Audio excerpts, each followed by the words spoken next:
Hello traders, Gary Wagner here. Approximately 12:30 in Honolulu, 6:30 in New York on Friday. Happy Aloha Friday, as we say on the islands. 6th day of October 2023, and this is the Weekend Review. Traders, over the last couple of weeks, we have been talking about how strongly gold has been selling off, having consecutive large red candles, taking gold prices to an extremely oversold scenario.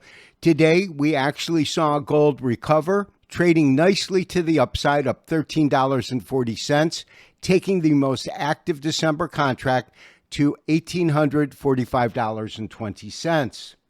On Wednesday, as well as Thursday, we talked about two patterns. One pattern called an 8 to 10 new price low.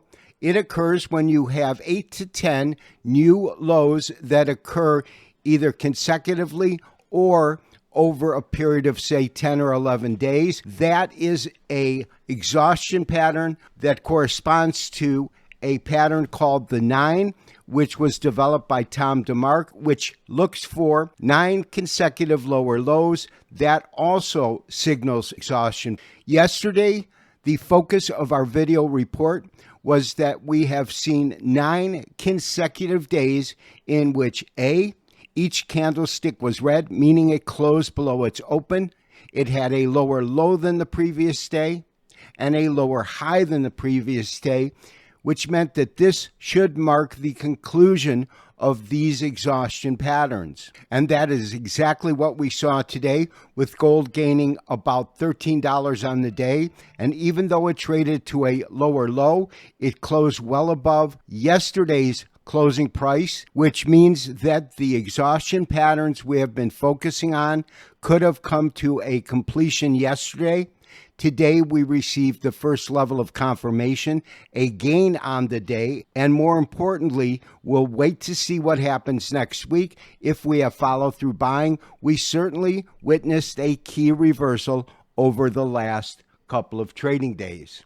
We also know that gold had been under so much selling pressure, partially because of extreme dollar strength. In fact, the dollar has been moving up since hitting 99 on the dollar index up until Tuesday of this week, October the 3rd, when we saw a pure doji form. A doji simply means that the open and close are the same and can be an indication of a key reversal.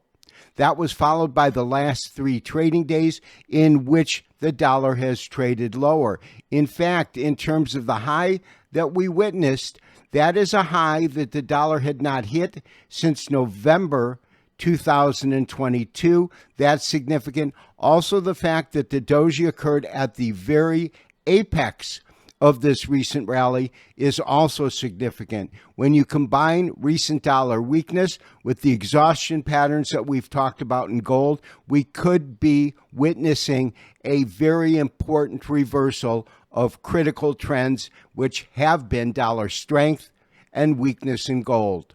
Gains in silver were also exceedingly strong, a net gain of 3.35%. Taking silver to $21.72 after we factor in today's gain of just over 70 cents. If you recall from yesterday's show, we talked about the fact that silver had broke below the 78.6% fib retracement and said that a strong indication that silver had gone through a price reversal from bearish to bullish would be a break and a close above the 78% retracement. That is exactly what we saw today. All things being equal, if we see follow-through buying on Monday in gold and silver and weakness in the dollar, we most likely will send out a trade alert to that effect with our recommendation of stop placement. That will go out through email as well as SMS text message. This has been Gary Wagner wishing you, as always, good trading.